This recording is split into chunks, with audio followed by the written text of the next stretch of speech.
Hi, this is Al from Albopepper.com, and as much as I enjoy urban gardening, I certainly enjoy being out of the urban environment.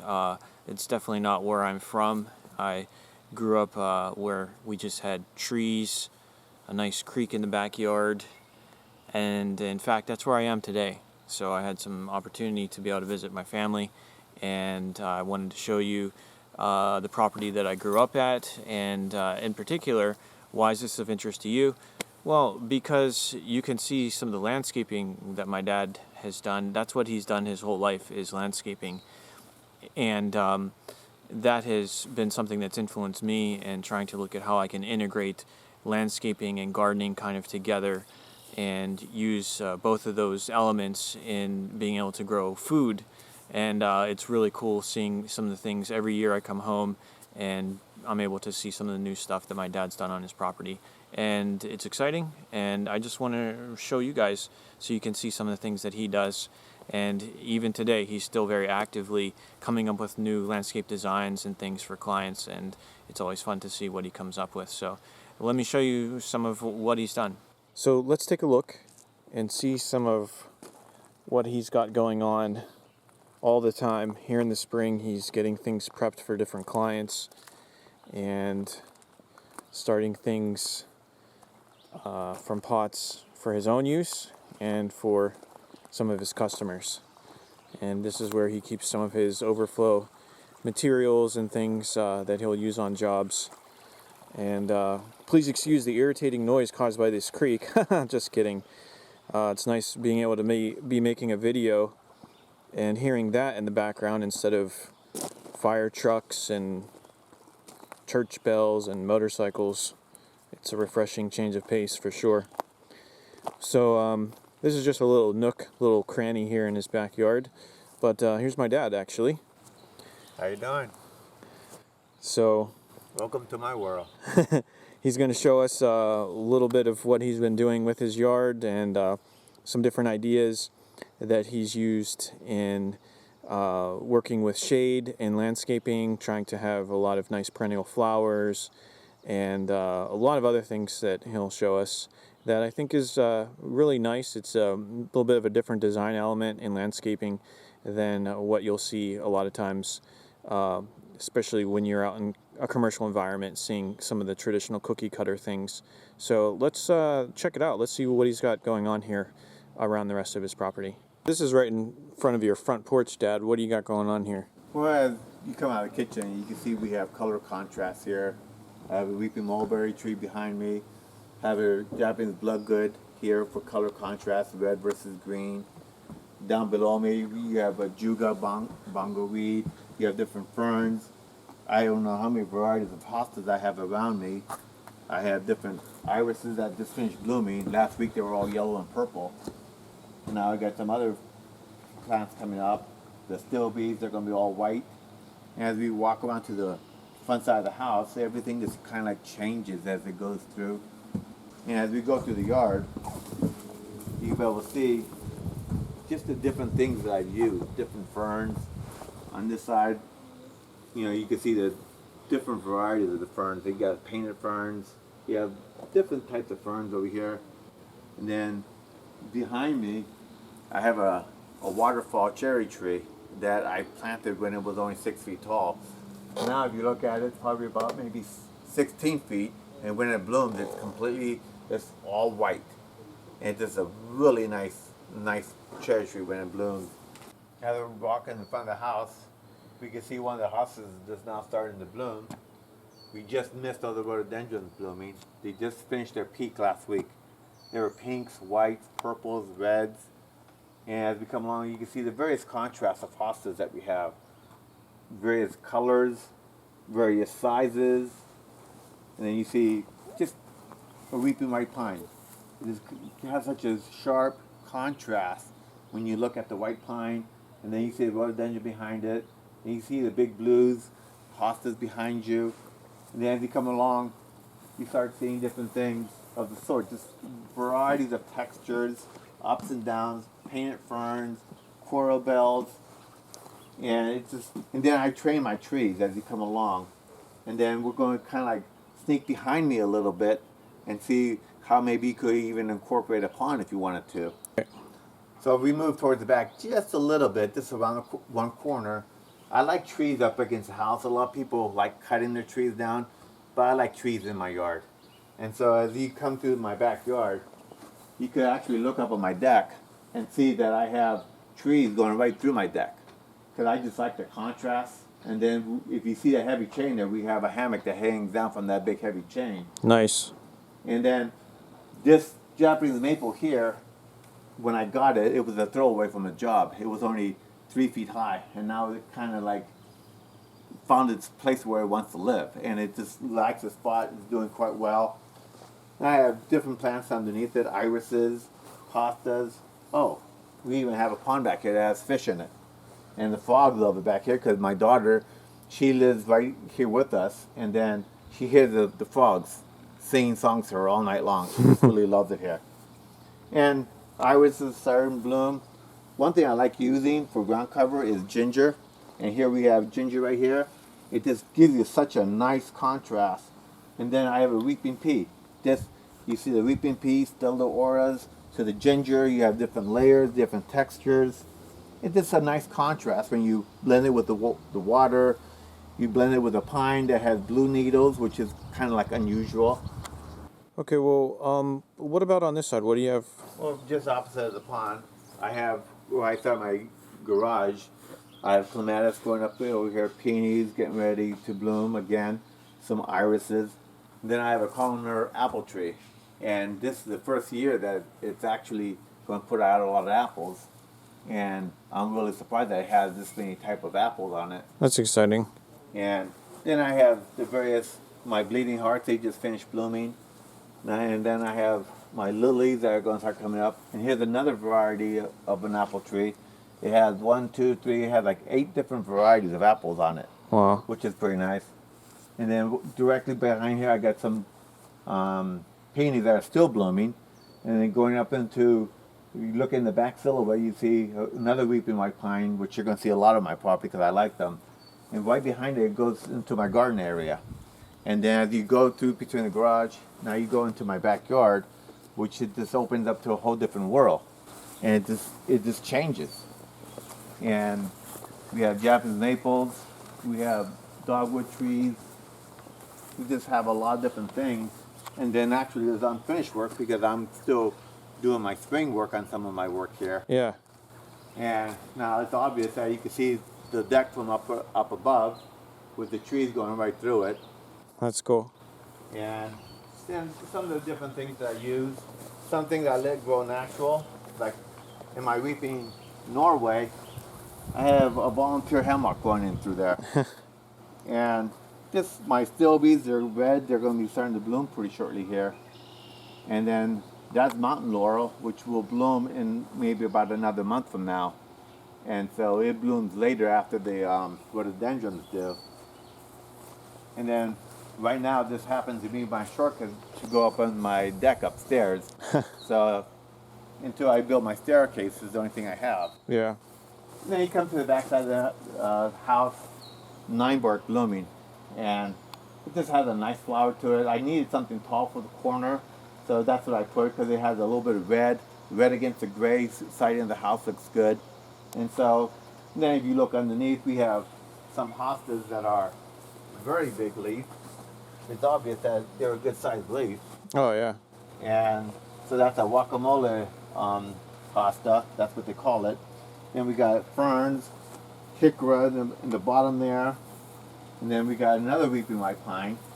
And I remember when I planted these, they were only about maybe a foot across. And now this one here, it's at least 8 feet long now. And then going back, I put some grasses for a corner, miscanthus grasses in the background. Now there I would just turn to my right. Then I have another flower bed. And then I have a large hinoki over there, another weeping white pine, another Japanese maple, some lady's mantle that has green flowers, just like the green leaves. Another peony is blooming. And it's interesting because when you come around here, I have some natural things that grow in the natural areas. For example, Well, this is not a good one right now, but if you look perhaps here, well, this one already died, but I have a better one over here. You come down over here. Here we go. We have Jack in the Pulpits, and it looks like a carnivorous plant. Oh yeah, like a pitcher, Flower. like a pitcher plant kind It of. looks like a pitcher plant. Yeah. And these are native to this area, and they just grow wild in the woods. And they work well in shade. They work well in the shade. I have some in the shade. I have some in full sun. And so my beds here in the spring, I have all kinds of bulbs that grow up, different kinds of colors. Right now we're having more stilbees that are going to bloom. This peonies, it's a tree peonies. The flowers were this big, blood red in color. It was just gorgeous, but they just finished up, but it's a nice contrasting plant. And if you just go to my right, you go into another bed, and then some more incorporated large boulders. And a lot of times I just use these boulders to, if I want to sit down and relax down below, then if I want to come up over here, I'll just come sit down. Well, sure. I mean, it's always good to have a boulder handy, you know, if you need to sit down. After cutting the grass and doing some work, you're tired. Yeah. What I like about the uniqueness of this one, when this peonies was blooming, the flowers was huge. You can see how big this one must have been.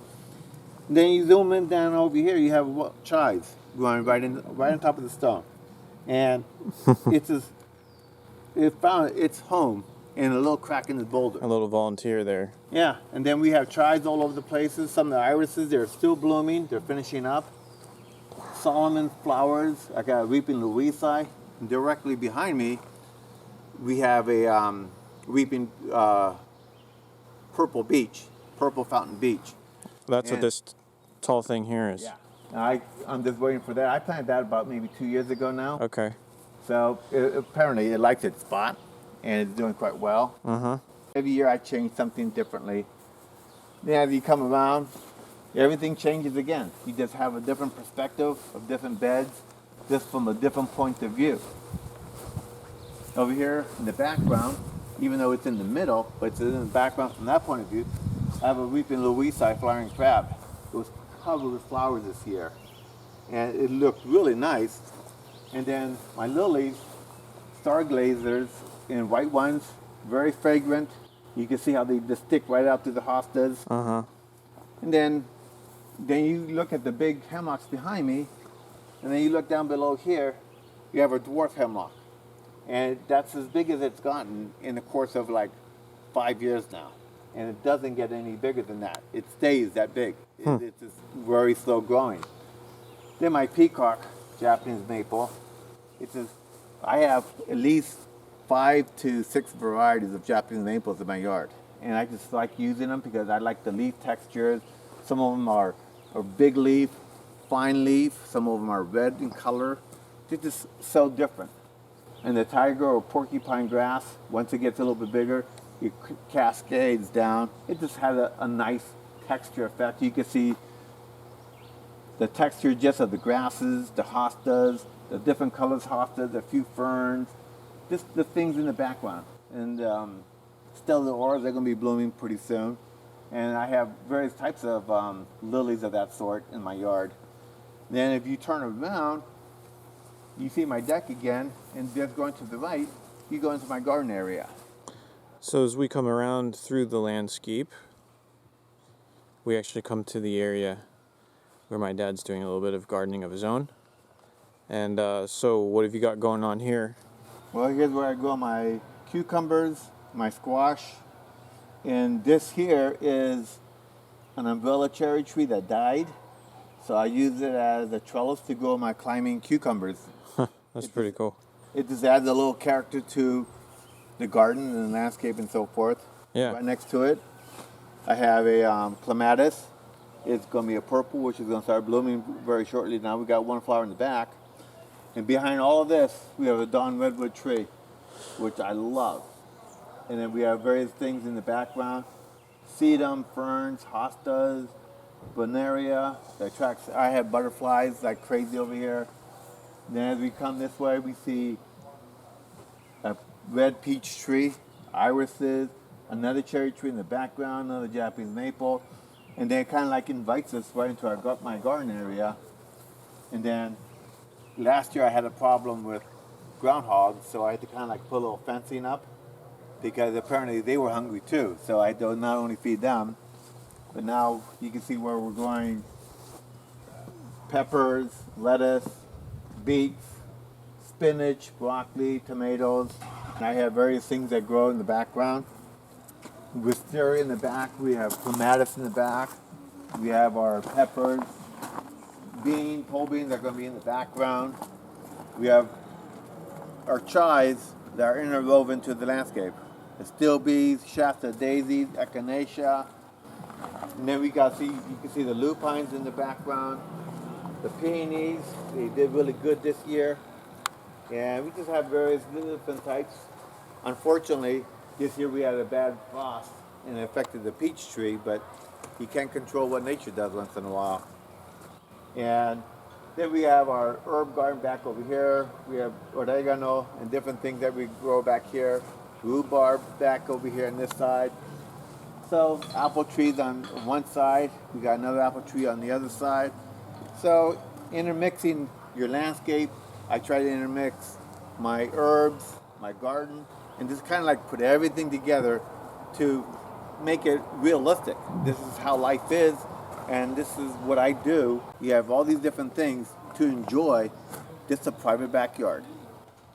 So what's going on with this tree here? Because this looks kind of cool.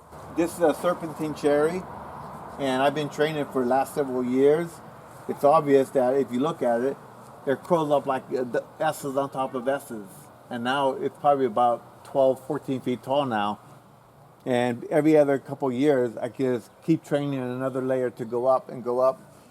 And it's kind of cool because you have the nice foliage underneath, the nice snow fountain type of cherry that I had with the white flowers, boulders underneath for a little bit more color and texture. It just gives you a nice curb appeal look.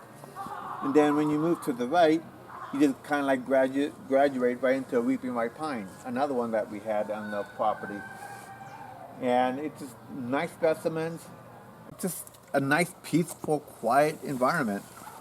And what's nice about this, it's completely private from the public. And right where the swing area is, before I put that up, here's where people had their weddings and had their weddings in the backyard. We had graduation parties back here. We had people from the garden club come and tour my house here just to see the different things that you don't normally see in somebody's backyard.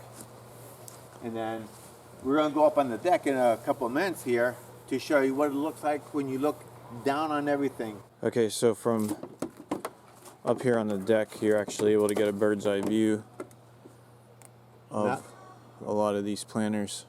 So now when you look down the landscape, now you see it and put everything now into perspective. The beds are big, but yet they're all independent from each other, and they all add personality to the whole backyard. A very relaxing setting to me. And one nice thing about what I do about my own personal landscaping at home, I practice at my own house before I take it to job sites for various reasons. Try to see how this works, because I have wet features, I have shaded features, I have sunny features. So I have so many different features, and I just incorporate everything to the landscape. And it has to work.